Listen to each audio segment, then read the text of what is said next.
phrase be withdrawn.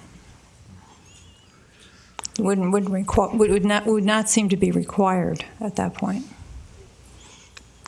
I think, I would say it this way, it would become extraneous. If we were going to negotiate a new contract at that point in time, you wouldn't have to have it in there. But it would be extraneous, but for the near term, and remember, we get non-trivial savings starting the day that we can start buying power under the new PPA. For the near term, there still is technically this arrangement where we have to keep at least Unit 5 or Unit 2 and 5 operating. Really, it's just Unit 5. But we're not shutting down Unit 2 just yet.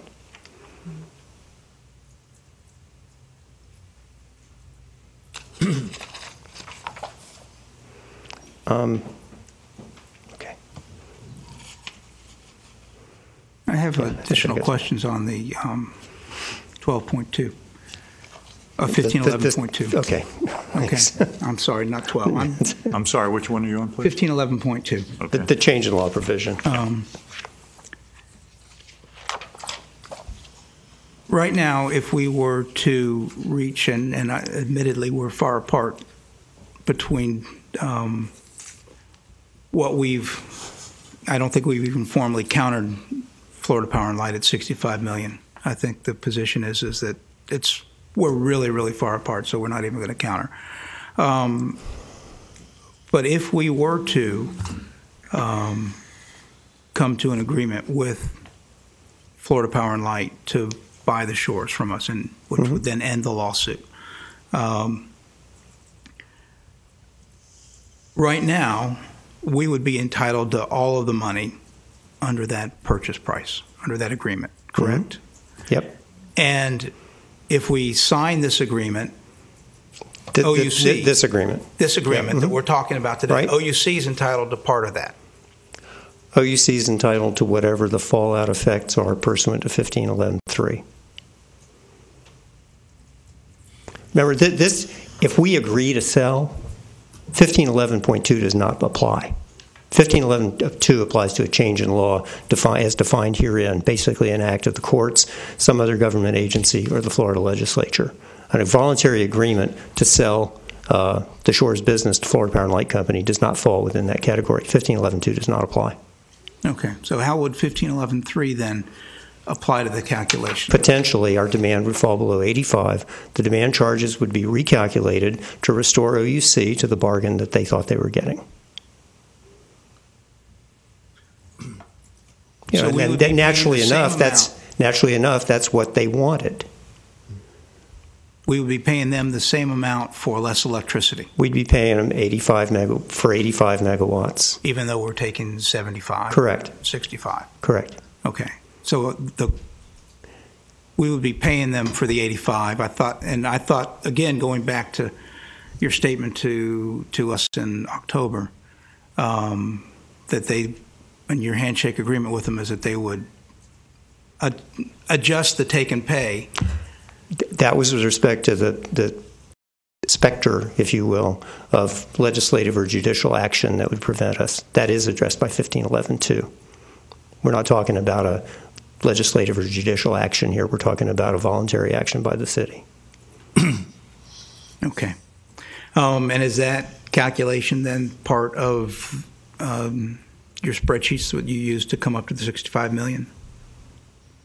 Or is that an additional cost to the city? That's included in the $64.46 million. Those numbers were estimates of what the flowback impacts to all the other customers of Vero Beach would be. City and unincorporated county customers would be if we were to voluntarily give up the Shores business. It's the amount of the FMPA contracts that's underwater. It's the demand charges in the OUC PPA that would be underwater. It's the city debt, and it's the other two things. Okay. Our fixed electric costs and fixed city A&G costs that are paid by the electric system. Have you calculated that without this? So my understanding of what you just told me, told us, is that, and I'm going to say 65, not the 64. That's whatever. Fine. Okay. Say 65. I'll say 65 too. Okay, that 65 is under the assumption that we've executed this contract and going forward. Yes. Okay. Have you calculated the number, or do you know the delta if we don't execute this contract? What's our difference between FPL's $13 million? We're at 65, but if we execute this contract, some of that $65 million is what we're going to additional numbers we're going to owe OUC.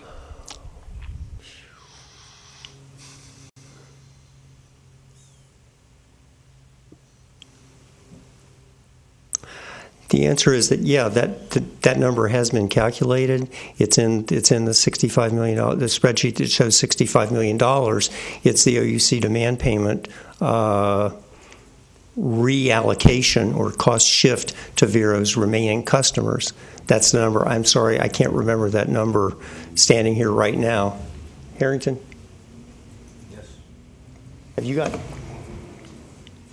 the number in the impact of the shores ceasing to be served by the city? Excel? Yeah, it was in Excel. Take me a minute. Give me a second.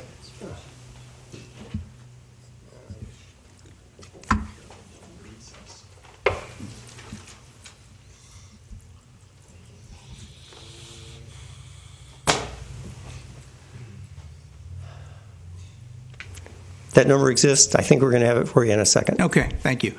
Yeah. And But the counterpoise to that is then we don't have the new PPA and we don't have the lower pricing under the new PPA, which is available to us starting next week. Starting in October 15th. October 15th. I think that's next week. Although I don't know how we would apply that since we bill by the round month. But I'll leave that. We have a verbal handshake that we'll work it out to bill. I don't know how we would apply that to bill by the half month. Customers. Yes, sir. That was my. Yeah. But I'm sure that Cindy can. It's more of an OUC billing issue. But, I didn't come really prepared to discuss that, and I appreciate you didn't come prepared to discuss that number as well, that $65 million number. I think that at some point in time, we should probably have a meeting on that where we do review that. But I'm just, again, I'm kind of curious if this small part of our I'm curious, and we'll dig into it in the future of how much of this number is our contingent or unstated liabilities to the underwater contracts, which those numbers are in the spreadsheet that I think you got. I did receive the spreadsheet. Yeah. What I'm saying is I have a limited amount of time. I don't get paid to do this, unlike some people. I'm just saying. I think I didn't look at that. I'm not prepared to discuss fine. that today. So. Yeah, but I mean, it would be nice to get the spreadsheet, not the PDF. That as well. You send us the PDF, and so you have to do forensic accounting to try to figure out, where the numbers come from. I would appreciate getting the spreadsheet instead. And would you? If you make that? a motion to that, I will second that we request we receive the format as PDF as well as that's not it. an Excel spreadsheet. I'll make a motion that we request of the city manager and utility council that we receive the spreadsheets of the cost figures going out forward, the actual spreadsheet files rather than the PDFs. I'll second that. I'll second that. Any discussion? All in favor? Aye. Aye.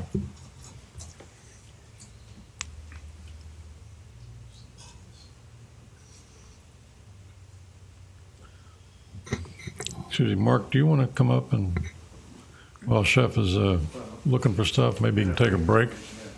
Well, are we in public comment meeting section now? I Well, thought we we're in the agreed midst that of. we agreed that people could. All right.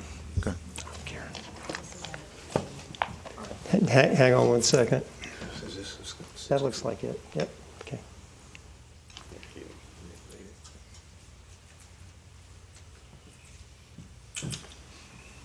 Bill, come here.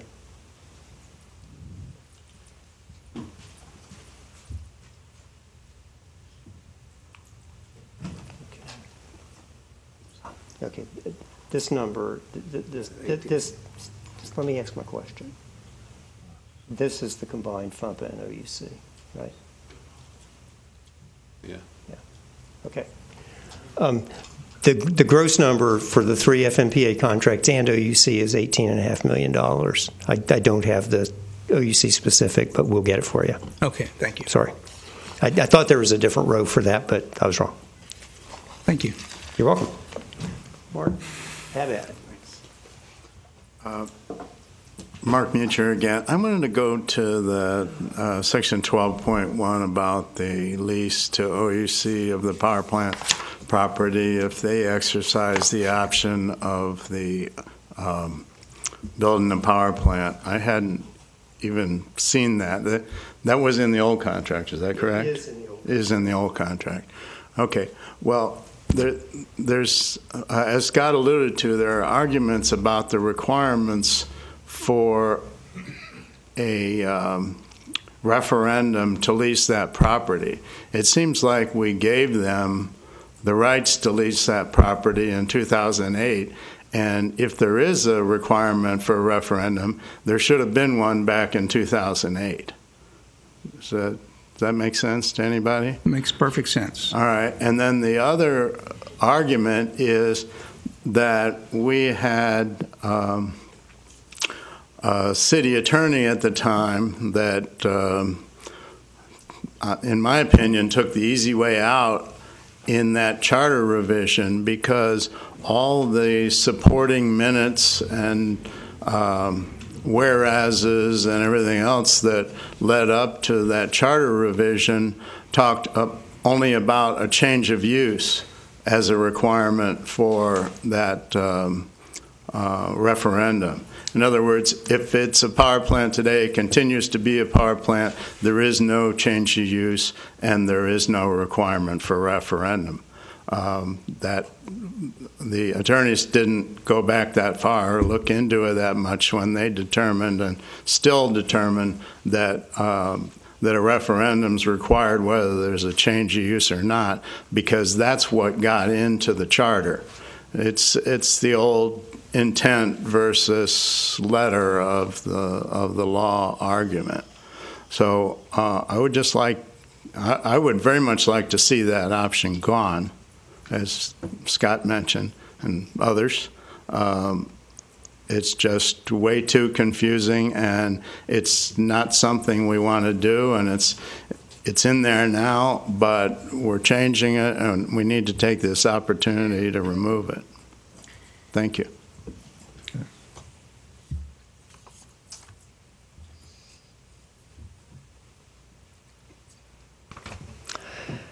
As far as I'm concerned, I'm your PSC guy. I'm your utility guy. That's a Wayne Commit question, so we'll leave that for Wayne.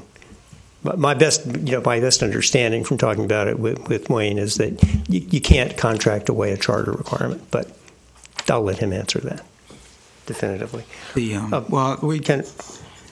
think that the simplest solution is they're not interested in it. We're not interested in it. Make it go away.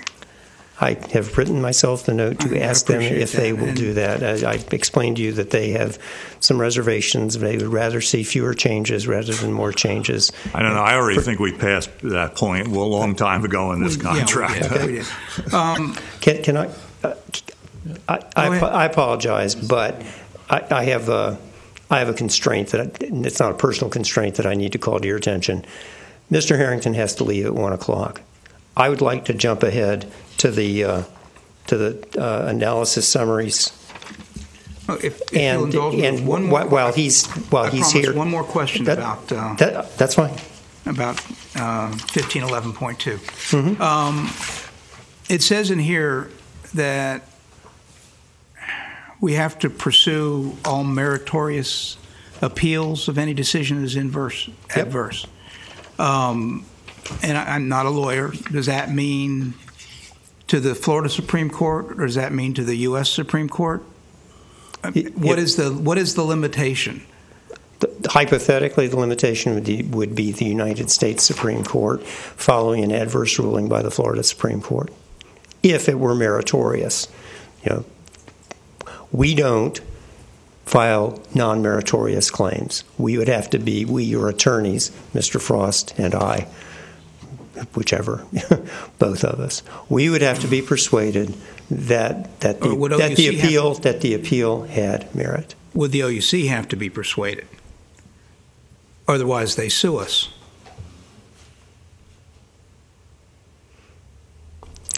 Hypothetically. Well, no, we're not talking hypothetically. Yeah, we are. Hypothetically, we could decide not to pursue an appeal. They could then sue us and say, "Oh no, that you should have appealed that on this basis." I will aver to you that as long as I'm involved in this process, we will be consulting with them on these issues if this scenario ever comes to pass. If they, and if they say, we think this is a meritorious issue and here's why, and they've got smart lawyers too, then we'll talk it through, and if we agree it's meritorious, then we'll pursue it. But ultimately, the United States Supreme Court is the end of the line. Now, how you get a jurisdictional issue like this in front of on cert to the U.S. Supreme Court is Okay. the little. Well, it's a reach, but it's not out of the question. There strange things go before the United States Supreme Court on constitutional questions that one might not see on first blush. Okay, and I know I promised only one more question, but I just want to come back to say, did you, and I want to make sure that you're going to get back to us on the pro rata allocation of stranded cost, how that would be calculated? Right. Okay, thank you. Okay.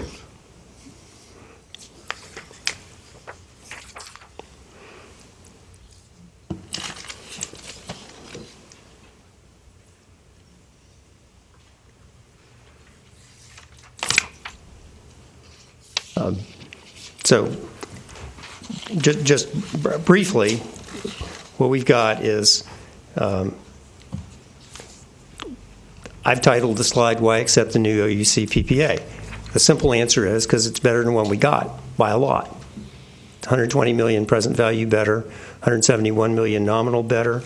The split, and this is in the second following table, the split is about 51.8 million to the good over the 8 years of the PPA through the lower pricing that we expect to realize under the existing PPA versus the existing PPA, and then 67.9 million is the benefit of being free of the existing PPA starting January 1, 2024.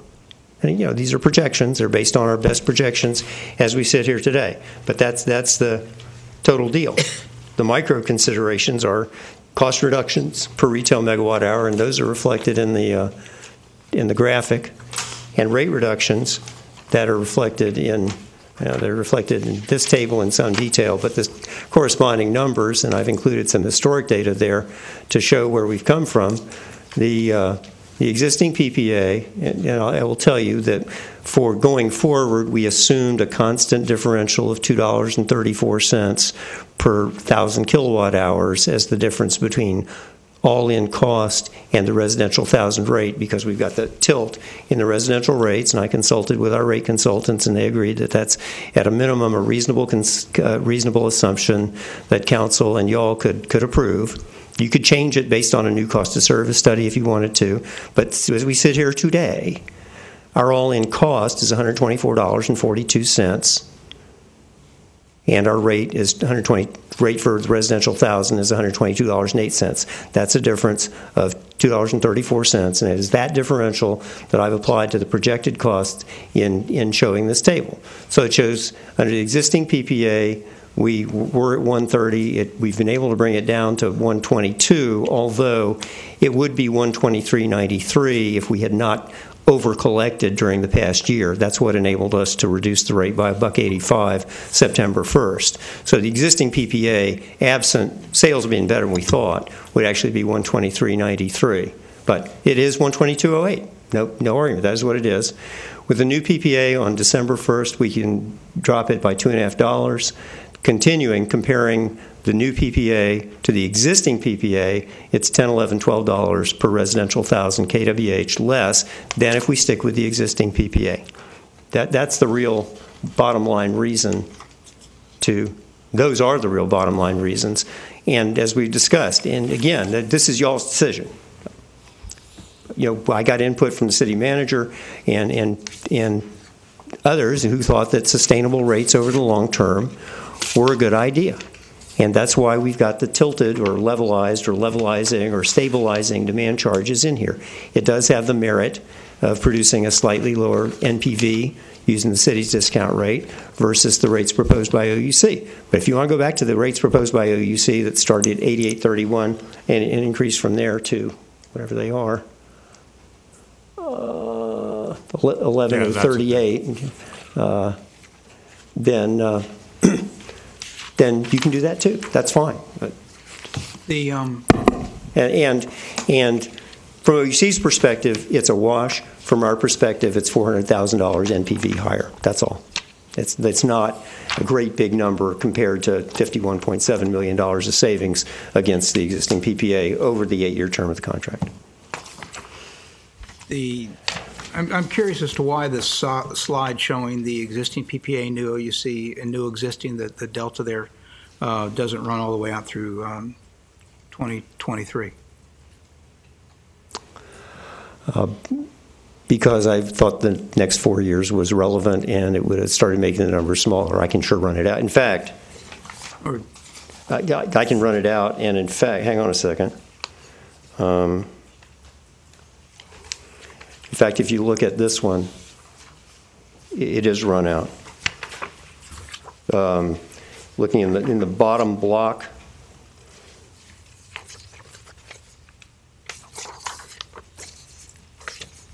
you'll see in 2020. Uh-oh, shit.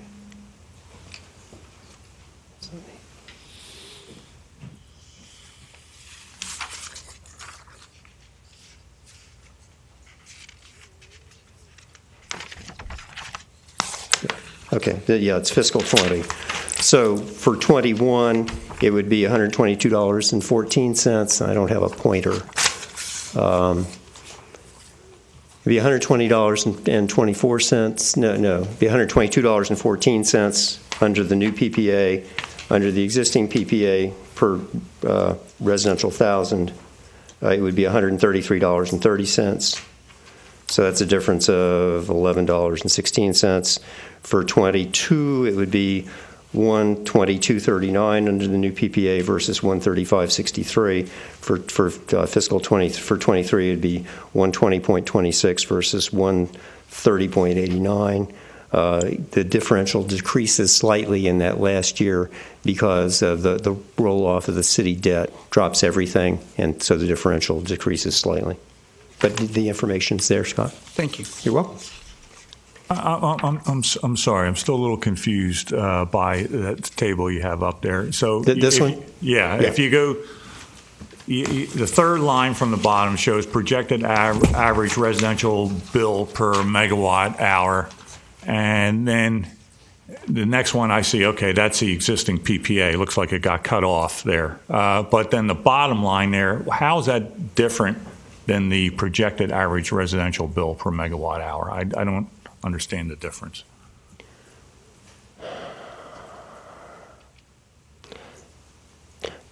If you're talking about the last two rows, yes. The higher row is estimated average residential bill under the existing PPA. Okay. The next line is the estimated average total cost per retail megawatt hour.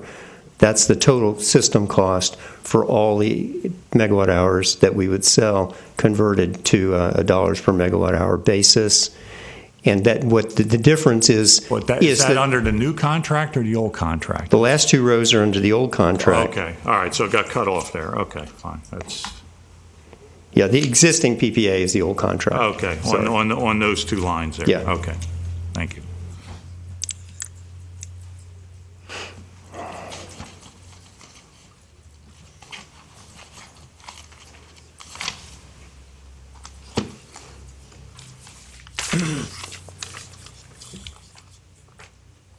How is our cost under the old contract greater than our residential billing?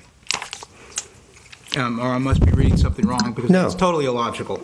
But if we look under 2021, am I misreading it that our cost is 135.64, but we're only billing 133.30?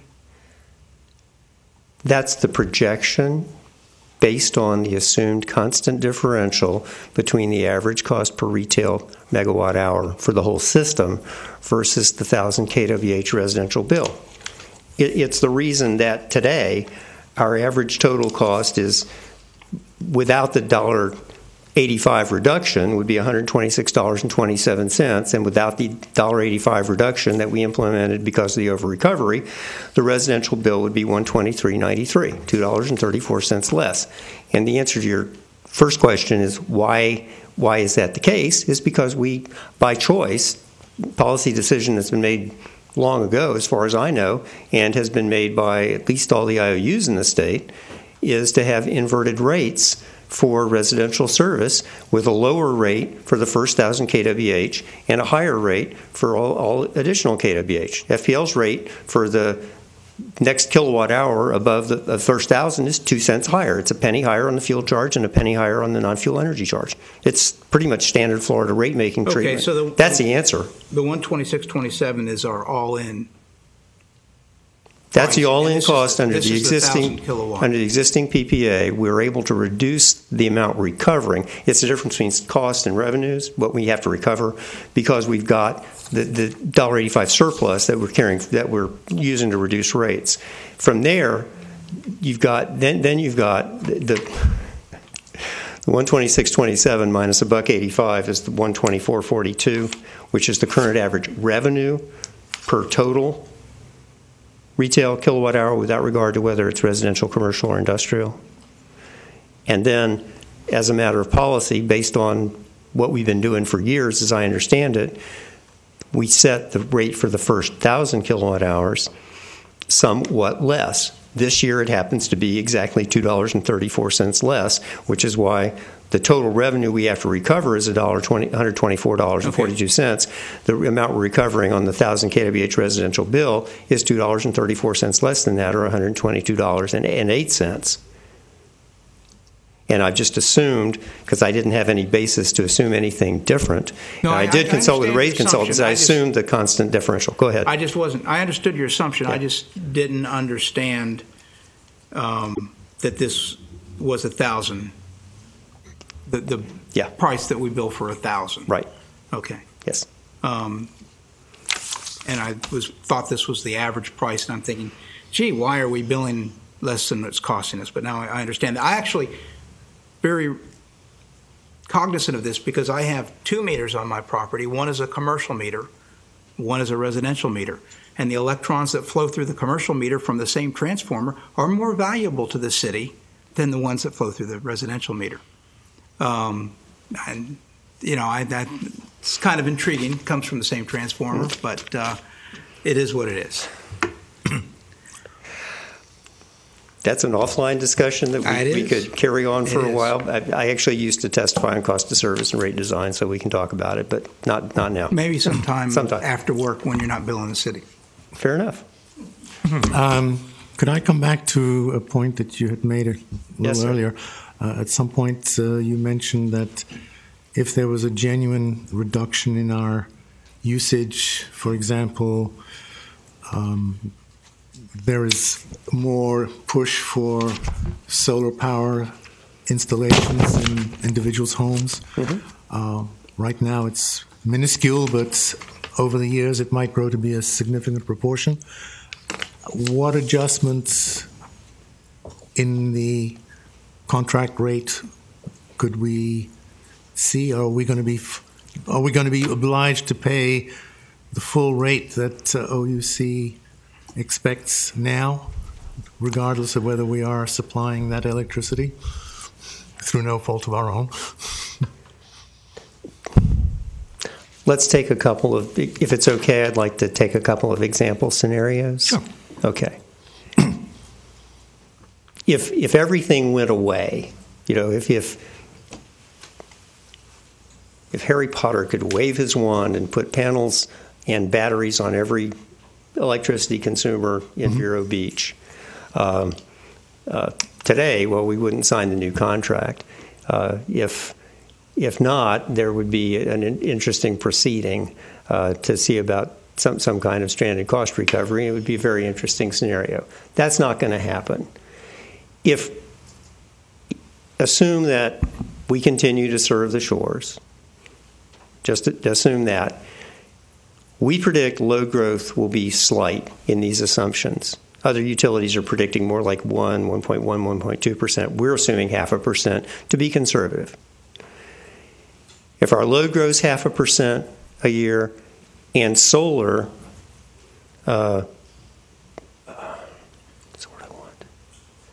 penetration, solar adoption increases by 0.5% a year, we would figure that our kilowatt hour load would remain about the same. It would have some impact possibly on our peak demand, although our peak demands are more driven by winter peaks than summer peaks. Solar is good for summer peaks, not so much for winter peaks, because the winter peak occurs about 6 o'clock on the winter morning when it's cold.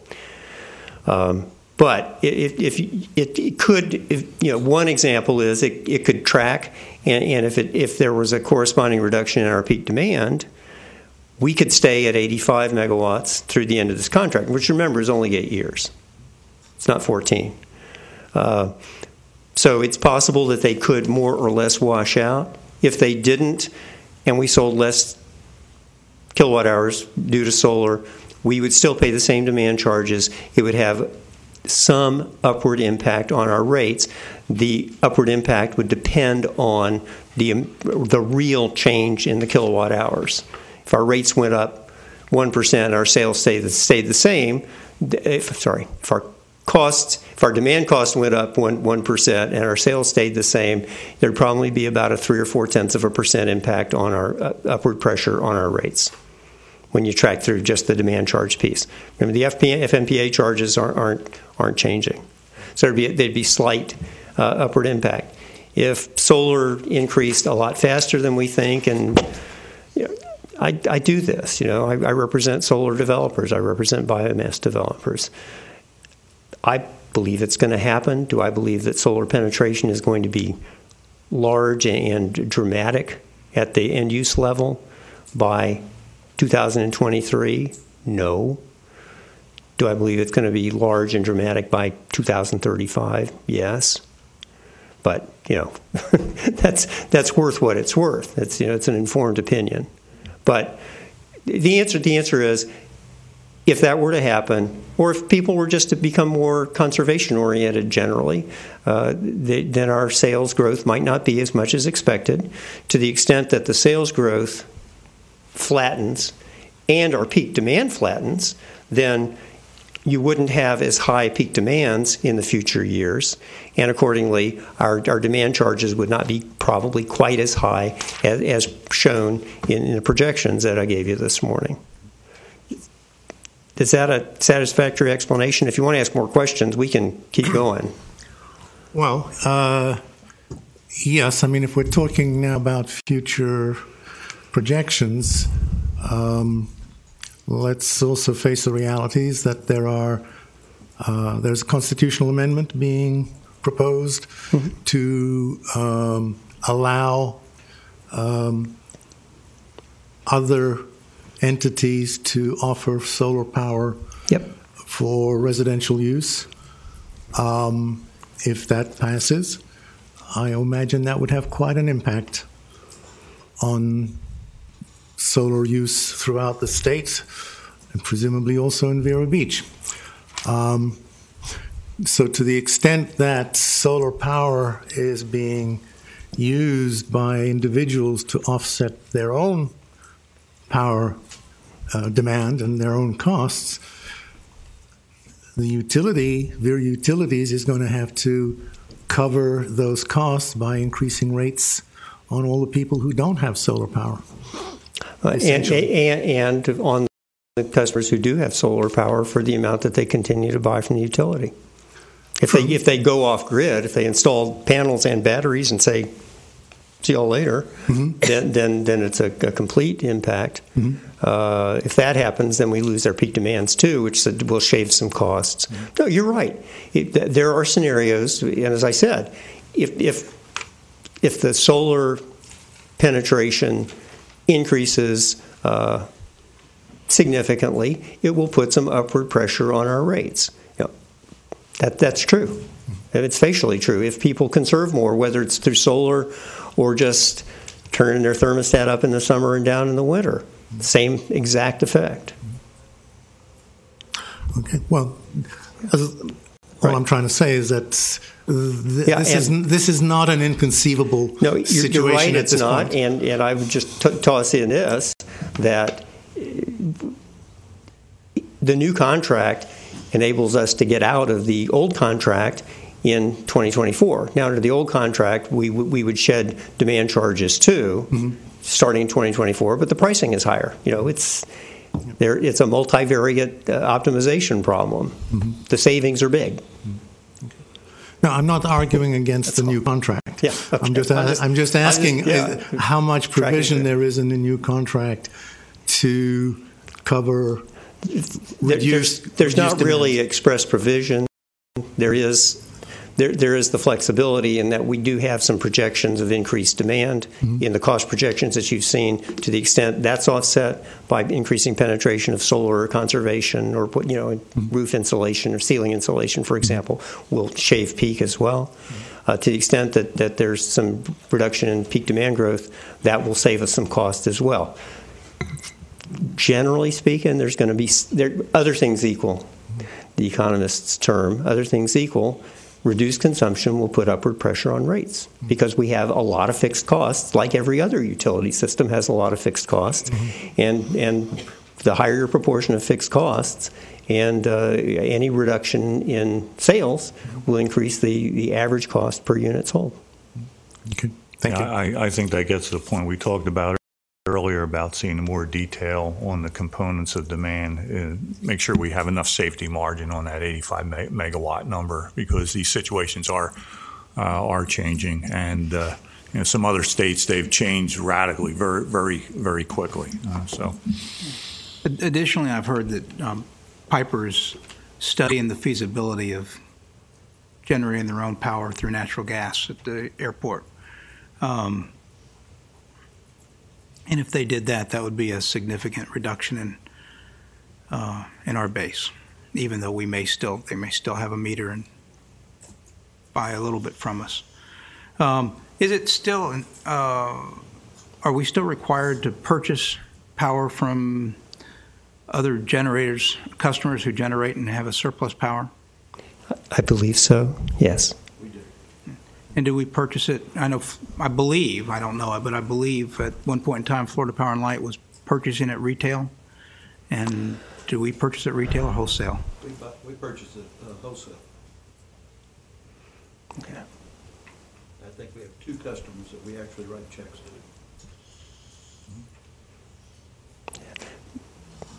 Technically, FPL gives credit at wholesale. They don't actually buy it at wholesale. They give credit at wholesale through the net metering provisions of the PSC's rules that apply to FPL. If there's a surplus delivery by the customer at the end of the year, they get paid the wholesale rate. Wholesale it. Wholesale for the surplus. Let's say you use 12,000 during the year and you produce 14,000. You'll get full credit for the 12,000, but when you've got your net of 2,000 extra kilowatt hours that you produce and sold to FPL, you get the wholesale rate. I guess the point is it's the same. It may not even be the same. I don't know. Do we have net metering, Jim? We do, yes. Okay, so then yes, it should be the same. Okay.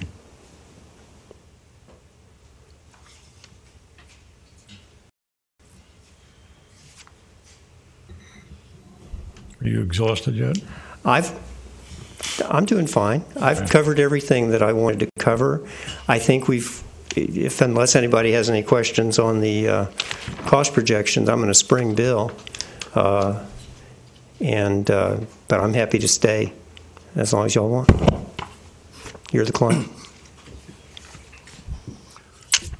Mr. Chairman, I have a medical appointment at 1:30, so I'm going to need to bail out. Okay, well, we're going to wrap this fairly up. soon if we don't wrap up. Yes. I do just have one quick question regarding the contract. If you could go to section 4.2E. Absence I'm sorry, of what was that, D? E is in thanks. Edward, absence of litigation. Yeah. Are we have any issues with the lawsuits between us and Indian River Shores? No. No? It's suits with respect to this agreement or the gas transportation rights or the generation Okay. entitlement rights under the All right, so FMPA we'll come contracts. up later. Okay.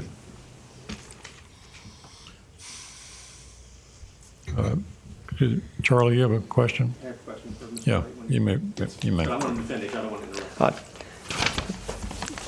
I'm good, Charlie. Fire away. Thank you, Charlie Wilson. What an interesting discussion. Thank you very much. And I salute the members of this council commission for all the work that they've done and all the interesting things that they brought up. The thing that I have learned today most of all is that I was sort of ambivalent about the contract, whether it was a good thing or a bad thing. I didn't know what was all the pitfalls that were in it. But I tell you what we found out today. We found out today that this contract is not ready for prime time. We have found out today that there are many issues here that affect our community for 50 years or more. That's how we got into trouble before. We didn't know that the interpretation by FMPA, when we allow now FMPA to interpret everything they have, that their interpretations would claim that we would be liable to them for 100 years. We didn't know that. Some of the things that you brought up today, the fine people in this council, about how long and about whether they can tie up the power plant property. Exorbitant pricing for anything over a certain amount. The take or pay, the whole take or pay idea, that it's like going to the grocery store and spending $100, and if you go on a diet, the grocery store is still going to pay you $100, or you still have to pay the grocery store the $100 for food you didn't buy. The fact is that this is anti-conservation. This is absolutely dead set against moving towards the possibility of utility independence for the city of Vero Beach. But most of all, my question for Mr. Wright is that tomorrow, the city council is going to possibly vote on this contract with all of its flaws, with all of its difficulties. So my question is, number one, is Mr. Wright going to go before the city council tomorrow and suggest that the city council pass this contract? Okay? Because we've already seen today from all of you that it's not ready for passage. There are dangerous things in this contract. And especially since you've gone ahead to have the meeting and you've conducted business, because you had a vote in a second and you had a recorded vote, you've conducted business during this meeting. It would be wise, if you have any reservations about this contract, the city council is going to go tomorrow and vote on this.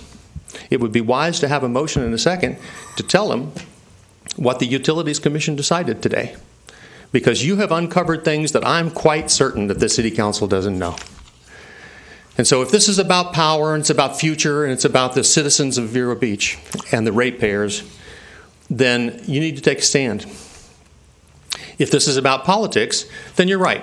Tomorrow, 3 members of the city council, and it's unbelievable to me that the city council of the city of Vero Beach could have the power at whim to wrap up Indian River Shores and all of the county residents into a new, worse contract is just unbelievable. The fact is that some council people would vote for this, are going to vote for this tomorrow, even if it required us to drown puppies on national television, because it's politically expedient for them to enter this new contract.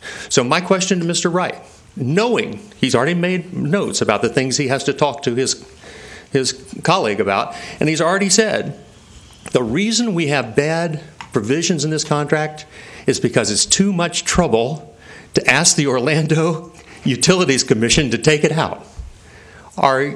Really?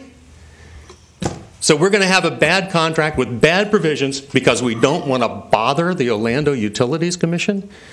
Good God. Are you going to recommend that the city council tomorrow adopt this contract, or are you going to tell them tomorrow that you need to send this back to Orlando for further amendment? Thank you. You have any comment, Shep? Do we have anything else to go? Do we have anything else to go through on this? Well, Because if not, I'd like to make a motion. So. Well, I think I just want to get from the board. I get the feeling that there's a consensus that people are really having a problem with Article 12, Section 12.1, that has to do with the site option. That almost seems to be it's the one item that's far away from the numbers and the savings and everything else. But it seems to be what I've been hearing. It seems to be the one item that's hanging us all up. Mm-hmm. Anybody want to respond to that? That seems reasonable to me. I'd plan to make a motion that would consider that as well. I have a problem with that. I also have a problem with the ambiguities in Section 15. But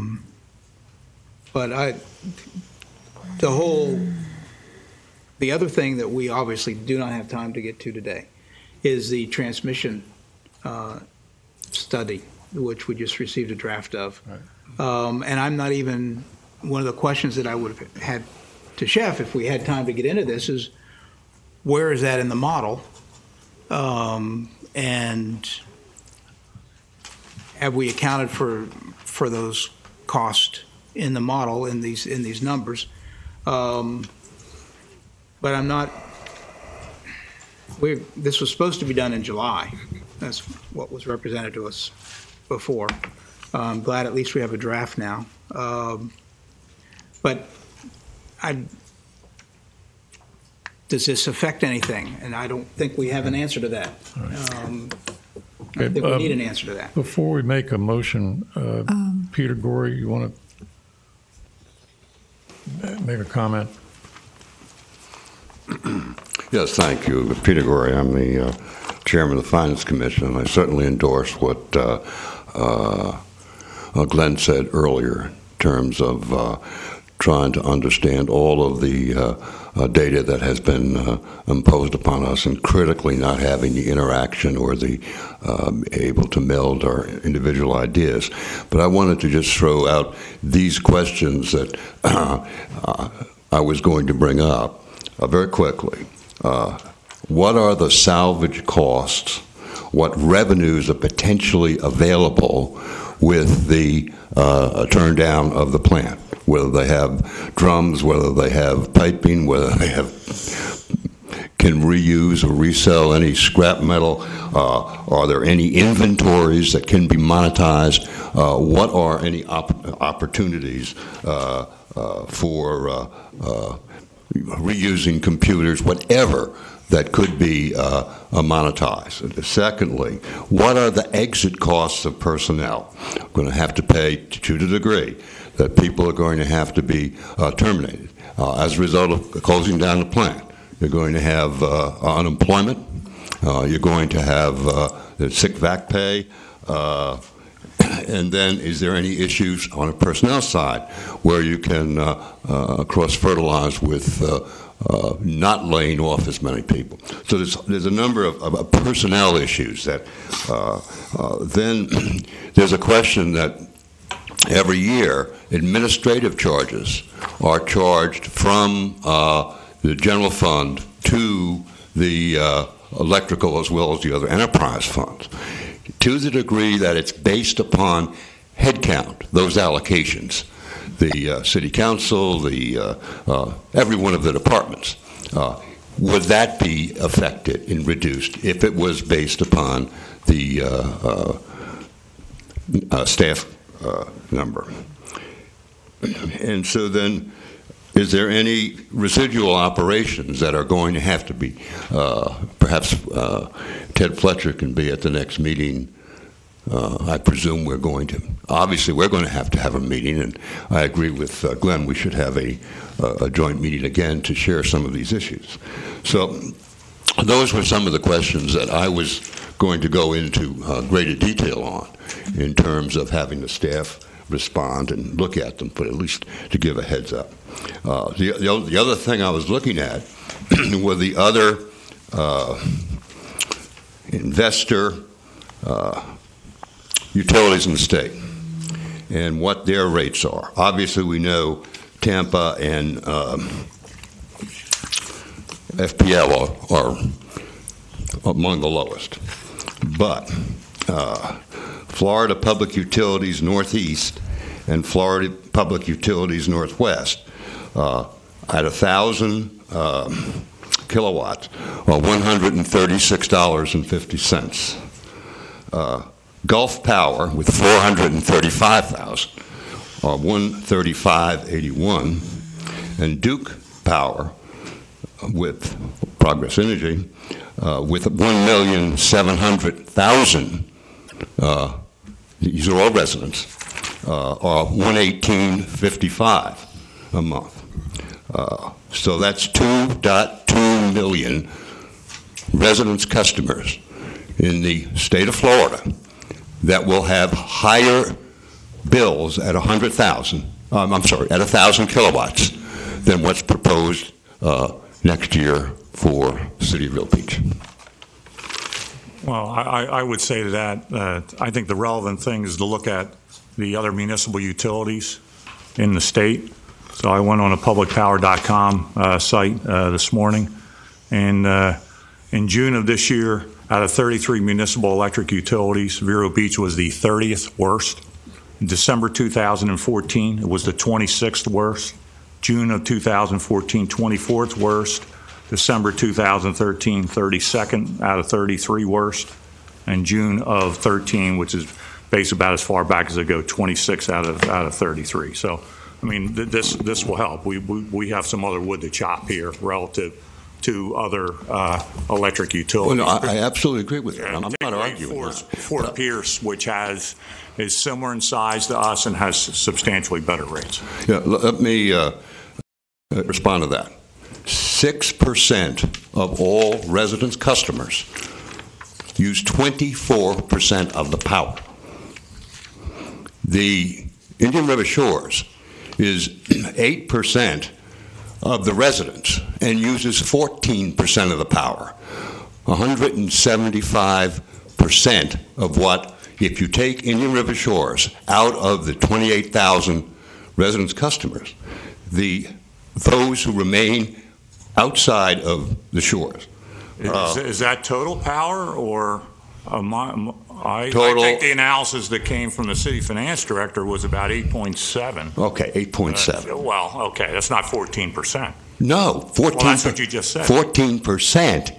8.7% it could be overall. I'm only talking residents. I don't care about the business is non-essential in terms of the total impact. But it means that the Indian River Shores is paying somewhere between 15 and 20% of the total revenues of the city electric. Again, I don't believe that is wrong. Maybe we could ask the city finance director sitting here. What? It's the residential piece. That's what I said, residential. You said total revenue. It's that percentage of residential. No, I'm just talking residents. I mentioned that. Okay. So what it says is that then those costs are going to have to be shifted. And that's from the rate structure data that the consultant had provided to us. So their distribution is quite different than for residents. It's about $950 per month outside of the shores and $1,500 per customer inside. Well, Peter, thank you. I appreciate, and I think that you've just provided a real good example of our ability to work together and meld our minds together, because I just assumed that the cost of the employee cost and everything was into the shutdown cost of the plant in the projections. And, but I think that's a question that I think we're about to get an answer to. Yes. The part of the cost model that you saw up there that speaks to the city's costs, both non-fuel production and then the distribution and admin costs on this sheet, does take into account all the things that Mr. Gorey mentioned. Our analysis, and I worked on this with Mr. Fletcher, of how personnel would drop off as various functions at the plant were closed, and what that meant to sick and vacation payouts, to the ongoing pension costs for the unfunded liability that don't go away even though personnel go down, to some of the other associated cost changes in insurance, admin costs. Those have all been addressed as part of this analysis. And I believe that number, at least in the spreadsheets from the last time, was 1.6 million in the second year. You got, if you have that handy, it does. There are a certain amount of like flat costs that stay, but it's about 2.6 for an assumption that we shut down partly in December and partly in this coming July for the current year. And there's about 800,000 of ongoing costs past the first year of the full shutdown that remain. Those are a combination of a few personnel that will be reallocated to other functions, and then about $415,000, I think, of unfunded liability pension costs that are legacy costs, essentially, that don't go away even when you eliminate personnel. So all of those factors have been taken into account. Okay. Cindy?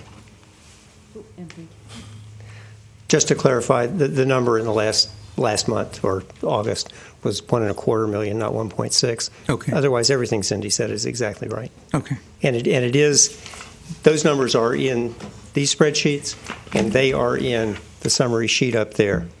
And in fact, it's adding in the big blue costs that cause the deltas between either the go-to-market case or the new PPA case to decline by around $7 million. That's the NPV impact of $2.9 million in 16 and then $832,000 a year in 17 through 23. I'm going to answer Mr. Wilson's question, if that's okay with you, Mr. Chairman. And the answer is this. I was prepared to recommend approval of the contract tomorrow. It seems like there are certainly some questions, and it seems like there's going to be some additional debate. As I have said many times, y'all and the City Council are my client. Do what you want to do. I'm not going to come in and fight to try to persuade you or the council to sign the contract until you're ready to sign it. You know, I appreciate that, because I think what we've seen today in the 4 hours is that the contract as proposed is highly problematic. We still have outstanding information that's required. We haven't had the opportunity for a joint meeting with the Finance Commission, which would be very helpful. And I think it certainly would be wise for the City Council not to take up the matter tomorrow.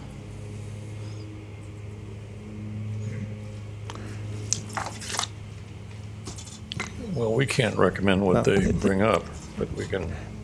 I would just say that that's up to council. That's up to the council. They might It's want to not up have to us. they might want to have me stand here for a while and answer their Needs questions. more work. I'm sorry. We can certainly make recommendations to them. That's what we're here to do. We can't I don't know how we could phrase it That would to be do without, exactly what. But unfortunately, that would be without finance having their 2 cents worth in there. Well, I think that's part of the recommendation that I would hope we would make. Make it. That we need finance in on this too. You were Yeah, I was going to make a motion to at least to put on the table for a discussion. The motion would be the following: that the Vero Beach Utilities Commission needs more information to make a final recommendation on this contract. The additional items or preliminary recommendations to the city's utility council are the following. Number one, get more detailed electric demand component analysis to ascertain as to whether we will break through the 85 megawatt per hour take or pay level. Number two, fix section 3.2 B in parentheses, II in parentheses, the marginal cost of capacity deficient charges to get that clarified with OUC. Number three, recommend we remove section 12, strike from the contract section 12, option for Vero Beach Power Plant's site. Number 4, get more detailed analysis from the City Utility Council and/or City Manager of how potential pro rata allocation of stranded cost between Vero Beach and OUC would work. Number 5, take the opportunity to review the FP&L system impact study for the City of Vero Beach. Is there a second? That's a motion. It's a long-winded one. I'll second it, although I do think we might need to clean up some of the language in terms of, I'm not sure, the council, utility, are you referring to us, the Utility Commission? Yes. Okay, what were the Utility Commission? Yes. Okay. I'm sorry. Did I say council? I meant to say no. Yeah, I'm just, that's what I thought you said, okay, but I just wanted to. So. Yes. Did you include the issue of the power plant in that? Was it a little Yes. lengthy? Okay, thank you. Yes, that was the third section. Number 3, remove section 12 from the contract option for Vero Beach power plant site. Okay. And so absent this in your motion, absent this additional information, we cannot make a recommendation to council that they sign this contract. That's correct. Okay.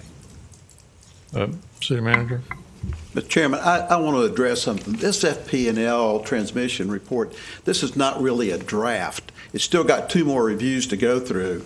One is the OUC has to agree with it, which we don't think is going to be any problem at all. Then it's got to go through the Florida Reliability Coordinating Commission, which, since FP&L did the report, more than likely is going to carry a lot of strength when it goes. Once those 2 agree to this, and we're meeting with the people at the power plant right now because this could happen in the next couple of months, we will take the power plant offline. Unit 2 and Unit 5 will not be reliable units for the Florida Peninsula. So this is not, I mean, we're working forward to close the power plant whether this contract goes through or not. We're getting out of the power generation business. It's been a policy of the City Council. We understand that we cannot be competitive at all in that business. We can't buy the fuels. We can't buy the operational cost of maintaining older equipment. So this really is in the process, and it will go to the City Council once we get that reliability approval that we will be taking the plant offline. So this is irrelevant to the contract itself, except that we have factored in the cost, as Cindy and Chef have said. Well, and fine. In that case, I would be willing to remove that if other members agree. I would amend the motion to remove the final item. I think it was fine as is. Well, I'm not. Yeah, get the information. And anything else anyone wishes to add? You had a question regarding section. You had a question, sections 15. Well, the main thing was the ambiguity. You addressed them. The ambiguity in the stranded cost analysis, and the I would also like to get some analysis of with and without the shores as we went forward, and how that would actually not a hypothetical, but how that would actually affect this.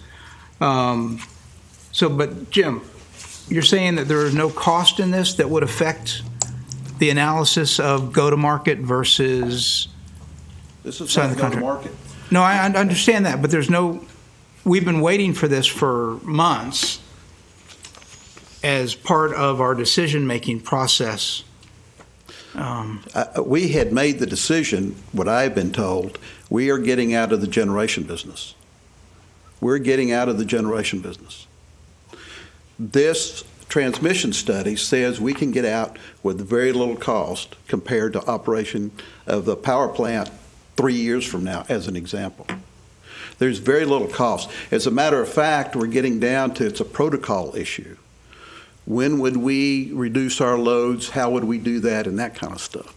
But the report came back very, very favorable to there is existing transmission available to provide us the power. under certain conditions. Just two quick things. One, FPL is also the state reliability coordinator. So when they send this to the FRCC and say, this works, the FRCC will say, oh, barring something really crazy, they will say, Dovany, you're right, thank you very much. The other thing is, you're right, we have been waiting for this for a while, but the thing is this, you can only get a transmission system impact study when you tell them what the resource changes are going to be. And we have now done that. We've told them this study addresses our ability to receive the full 54 megawatts of peaking capacity from OUC. It would be a different study if we were buying peaking capacity from somebody else. My understanding is exactly what Mr. O'Connor said.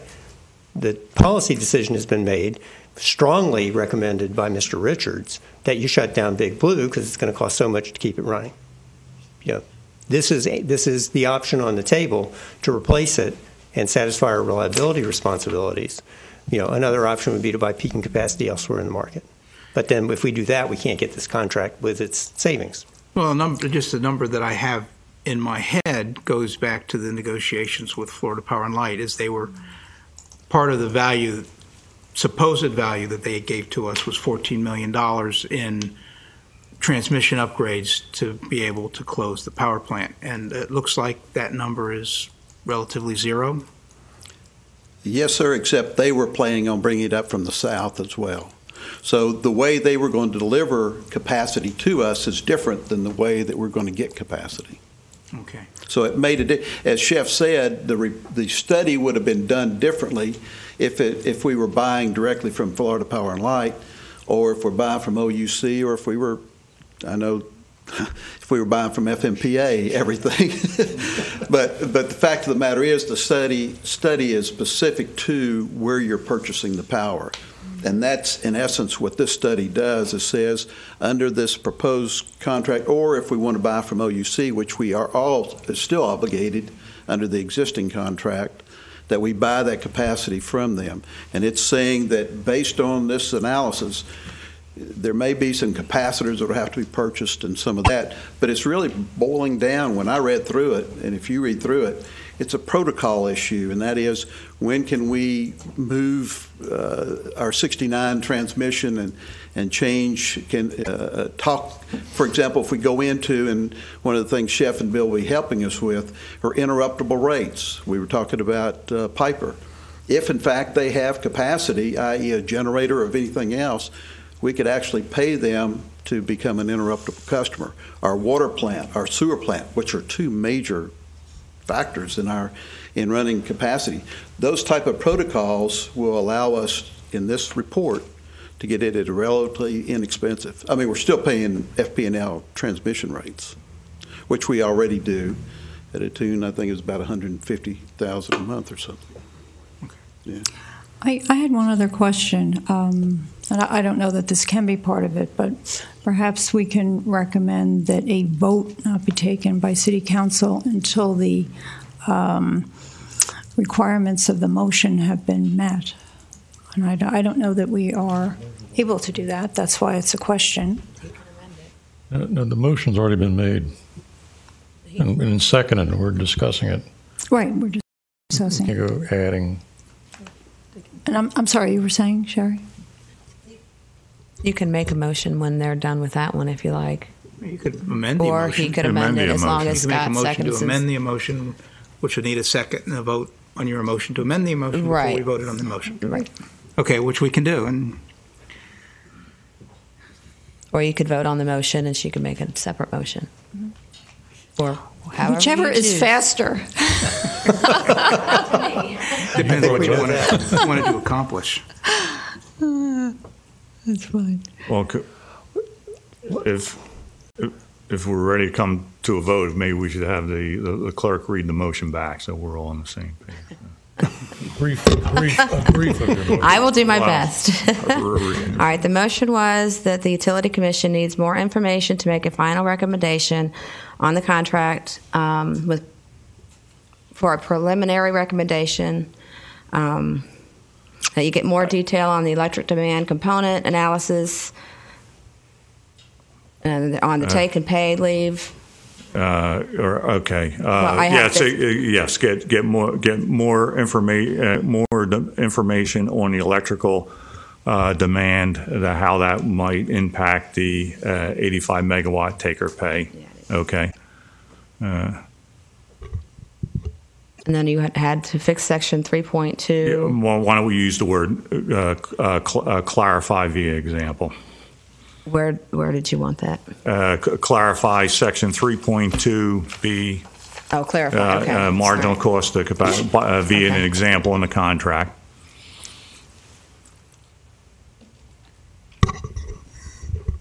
Did you want me to continue? Yeah. Sorry. All right. Then there was the marginal cost of capacity. Okay.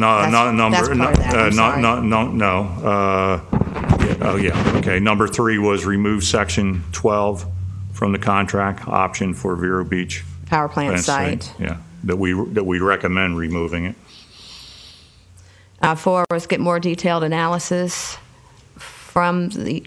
Now this is where I think you said the utility council, or for the utility council. Commission. I meant by COUNSEL. Right. Our utility lawyer council, councils and lawyers. Sorry. Okay, I see why.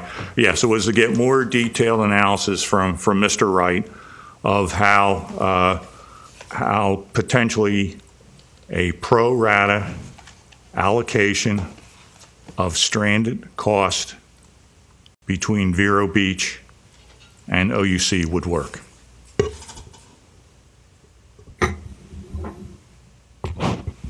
And were you keeping the FP&L impact study? No, Okay, because I don't know if you got a second to taking that out. All right. Well, I honestly don't know if, because he was going to take that last one out, but I don't know if Mr. Stradley seconded the amendment to it, or if you wanted to leave that in. I don't. What was that? I'm trying to find the section 3.2 because I'm not sure that we've adequately identified that. So I apologize. Yeah, speak yourself. Okay. Originally, in my motion was to review the FPL system impact study in light of Mr. O'Connor's comments. I'd like to remove that from the motion. Okay, that's fine with me. If we need a motion to amend it, I'm happy to make that. You're happy to second Yes. his motion? Thank you. Okay. All in favor of removing? Now this will take a unanimous thing. vote to pass because you only have 4 members left. That was Exhibit C, Section 3.2. Okay. BII. So all those in favor of amending The amended motion. Robert's Amended motion, okay. amended motion, signify by saying aye. Aye. Aye. Aye. Passes Then- 4. Then can we amend the amended? What was the amendment to take out the transmission issue? That last item, item think 5, so. Yeah. that he had mentioned. Okay, thank you. And then I would make a motion just to recommend that City Council not take a vote on it before the conditions of the, well, now it's an amended motion be fulfilled. Have we passed the main motion yet? Yes. Yes, it Okay. passed Yes, and unanimously. I second your motion. Discussion? None. All in favor? Aye. Aye. Aye.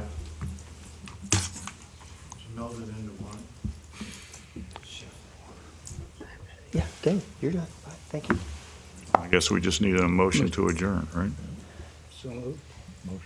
I make a motion to adjourn? Second it? Okay, we're adjourned. Yay. Thank you.